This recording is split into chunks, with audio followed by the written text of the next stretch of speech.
Hola mi gente, it's August. We're back again with another cooking video. Today though, we're going to be going in a little different direction. I'm actually going down to my Caribbean roots.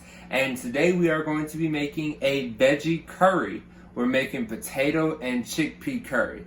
So stay tuned and I'll show you how to make this delicious, easy recipe. And since we're still in quarantine, it's going to have a few little shortcuts to make it easier for you. That way you don't have to get out and go to the grocery store.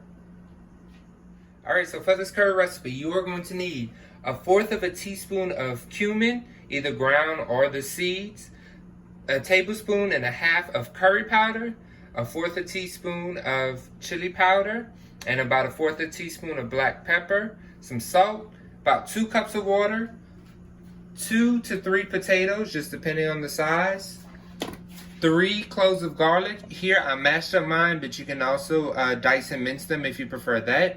Some sauteing oil. You're going to need 1 tablespoon of sofrito and about 1 tablespoon of butter. If you don't have sofrito, what can you use? If you don't have sofrito, there's actually this jarred sofrito made by Goya that you can find in the grocery stores. But remember, sofrito is just a mixture of onions, garlic, peppers, and cilantro or culantro. You're going to need about 1/4 of a large onion. I have a yellow onion here, but you can use white or red onion. And then also 1 can of chickpeas that's been washed and drained. And also those are the measurements out for the spices. So the first thing you're gonna do is go ahead and put in some oil, not a lot, just a little bit to have some on the bottom of the pan. All right, once your oil gets hot, you're gonna go ahead and just add in your tablespoon of butter. This is gonna help the vegetable saute and gonna make your whole curry just a little bit creamier. If another alternative to creamy, if you want this to be truly like 100% vegan, is you can use coconut milk in a later stage that I'll show you. As that is melting, we're gonna go ahead and throw in our onion. Now you said this was a Caribbean dish. I thought curry was Indian. Well, curry actually originates in India, but around the, I say late early 1900s, there was a very large wave of migration of people from the Indian subcontinent into the Caribbean islands. India was controlled by the British and the British Empire, and so were a lot of countries in the Caribbean, like Trinidad, Aruba, Barbados, just a few examples. And so with that, they brought that culinary tradition of curry. And then it was adapted with a lot of the vegetables and stuff in the Caribbean, like okra, for example. And so while you will find curry in traditional Indian dishes, you'll also find it a lot in the Caribbean too.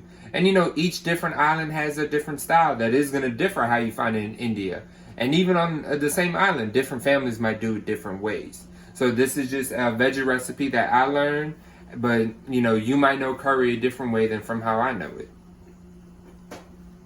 Alright, so we're gonna let our onions saute until they get real nice and soft. So they'll probably go for about, 7 to 10 minutes saute. You don't want to brown them, just saute them until they're nice and translucent.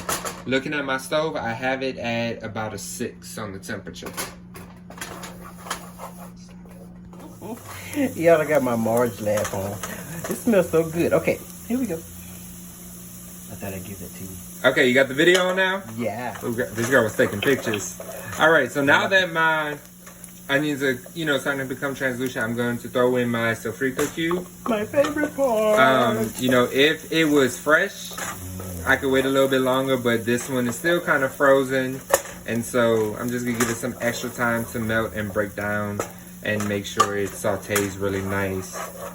All right, now this step is going to become an interesting part. Okay, I'm also going to go ahead and stir in my mashed garlic. Like I said, you can mince this up if you want. I just like it mashed. Okay, so the onions smell great.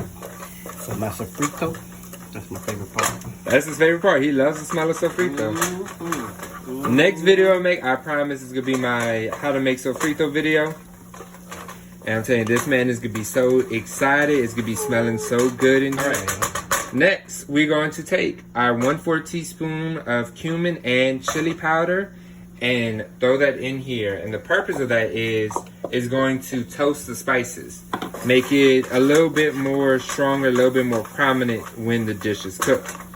Now, Chris, even though I love him, is not a big fan of spicy. So that's why I just use the chili powder. But traditionally, this is when you would throw in your scotch bonnet pepper to mix up and to give it that real nice spice. But if you don't like scotch bonnet, you can use habanero. You could use chili powder, cayenne pepper. You know, whatever you have that's going to give you a good little spice. Okay, now that's toasted for a few seconds. We're going to throw in our 1.5 tablespoons of curry powder. That's a tablespoon and a half. You can use whatever kind of curry powder you like. If you like a Madras blend, this is actually a Caribbean blend. But like I said, you can use whatever kind you like. Like I said, you don't have to toast it for long. Just toasting it is going to help it give it that nice, good, deeper, richer flavor. All right? Okay, I can smell the curry. You smell it? Yeah. You could be able to taste it a lot better too. Okay, now that that's done, we're going to throw in our chickpeas. Remember, these were from a can. You could also use fresh if you want. These were dried and rinsed. Now, what you know about chickpeas? Because I ain't never heard of a chickpea until I was 30. My mama ain't never made no chickpea. My grandmama ain't never made no chickpea. What is a chickpea? Chickpea is just a type of grain that's similar to a bean. I know it through Caribbean cooking, but it's very prominent in Middle Eastern and Indian cooking. Actually, if you know what hummus is? Hummus. Hold on. Hummus, that's that stuff. Oh, that's pretty good. I had that when I was later in life as well, because black people didn't eat hummus. That's what you put on a cracker, or you put it on a little sandwich or something. Or some pita bread. Pita bread, yeah. That's real Caucasian. Hummus, Middle Eastern. Middle Eastern. Oh, well. Middle Eastern, don't. I always know. They call it like that. Like I said, I always heard the Caucasians eat. You want some hummus? What the heck is that? But hummus is mashed up chickpeas. Okay, that's interesting. Let's get back to the pot. You'll see the chickpeas are mixed up with the spices. Make sure it gets real nice and mixed up with the onions, the spices, the sofrito, the garlic. Mix it up real good.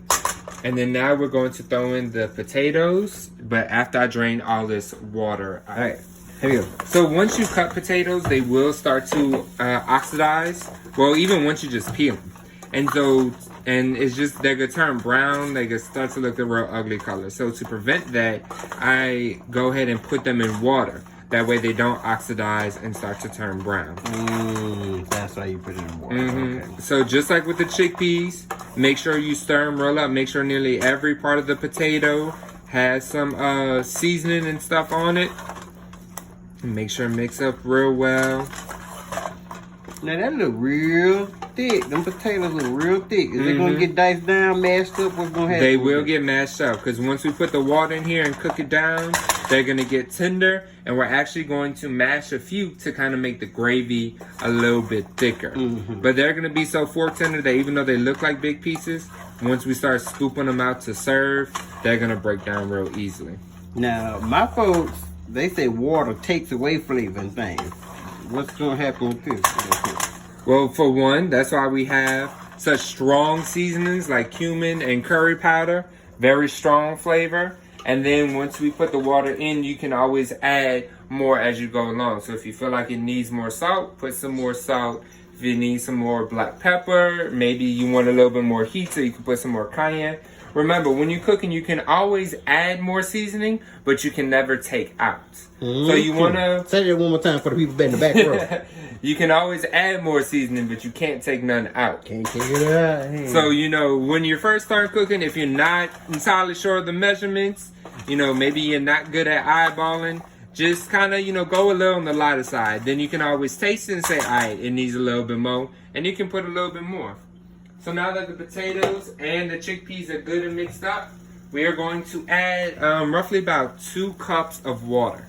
It's going to be just enough to cover everything. What I like to do, pour it over the spoon, so any spices, anything that's stuck on the spoon, can be poured out in there. All right. So we get back here, you see water cover most, but really some good bits of the potato. So I'm actually gonna go ahead and get a little bit more water. And add a little bit more in. So now it's about 2.5 cups of water. There's a nice sheen and shimmer in there. You see that? That's the shining shimmer. the oil and the butter. The reason I put the oil first is so as the butter heated up, it wouldn't burn. And like I said, that butter's gonna make it nice and creamy. Now, if you want a very nice creamy curry, you can do 1 cup of water and then add a can of coconut milk in here. And that's gonna make it really creamy. That's what I usually do when I make curry, but I just didn't have any coconut milk. And because of the quarantine, I didn't want to go out to the store just for that one thing. So you blaming COVID? I sure am. On you not having no coconuts. I sure am, but you know what? This still gonna turn out good. So we're gonna come back to the pot, add in, a few shakes of black pepper. And we didn't over season because you can't take that out. And add some salt. Like I said in all my other videos, I like to be light on salt because I don't want cholesterol and high blood pressure and all them problems. And try to kill nobody. I'm gonna let this heat up, and once it starts to heat up a good bit, well, I'll go ahead and taste it, adjust for seasoning, and then we'll go to the next steps. All right, so now the pot has come to a boil. We tasted it and it needs a little extra like I said, it doesn't have that deep rich flavor like it usually gets from the coconut milk. So what I'm going to do, I'm going to add a teaspoon of chicken bouillon powder, or in Spanish we call it sofrito, and I'm going to add a bay leaf into here also, and give that a nice stir to make sure that bouillon gets everywhere. All right, ooh, how that steam. All right. And now that it's coming to a rolling boil, I'm going to close my lid. I'm going to leave it ajar just a little bit. And I'm going to let it go for about 20 minutes. That'll be enough until those potatoes get really tender. All right, so it's been about 20 minutes. I just kind of want to show you what you're going to be looking for. So, you see how that potato just fell apart? But when we take it, see how easy that fork goes through? That's kind of what you're looking for after these 20 minutes. So I'm gonna just take my spoon, just mash up some of the smaller bits of potato. And you can just mix that in. All that's gonna do is make the sauce a little bit thicker.